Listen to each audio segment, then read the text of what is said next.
তো সকাল সকাল বেরিয়ে পড়েছিলাম আজকে খেলার উদ্দেশ্যে। আজকে একটা ছোটোখাটো টুর্নামেন্ট ছিল, তো খেলার উদ্দেশ্যে বেরিয়ে পড়েছিলাম। যেতে গিয়ে রাস্তায় হঠাৎ করে একটা জায়গায় রস বিক্রি হচ্ছিল, রসটা চোখে পড়লো। শীতকাল মানেই একটু খেজুরের রস হবে, কিন্তু আমি রসটা প্রায় 2-3 বছর পরে টোটাল খাচ্ছি। রসটা আমার অতটাও ভালো লাগেনি, কারণ রসটার মধ্যে না একটা ধোঁয়া ধোঁয়া ধোঁয়া ধোঁয়া টাইপের গন্ধ ছিল। তো সবাইকে মেরি ক্রিসমাস, সবার ক্রিসমাস যাতে অনেক ভালো কাটুক। আর আমি এখন ভিডিওটা যাচ্ছি, জানি নতুন বছর সামনেই পড়ে যাচ্ছে, কিন্তু ভিডিওটা লেটে ছাড়া হচ্ছে। সামনের জায়গা থেকে একটা জায়গা থেকে রস খেয়েছিলাম, এই জায়গাটা থেকেও একটা রস খেলাম। এই জায়গাটার রসটা কিন্তু অনেকটাই বেটার ছিল।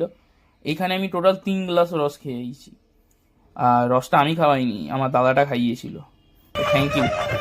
তো এখানে হচ্ছে আমাদের খেলা হচ্ছিল। তো হুলুলুলুকে একটু আদর করলাম, ও আমার কাছ থেকে আদর নিচ্ছিল।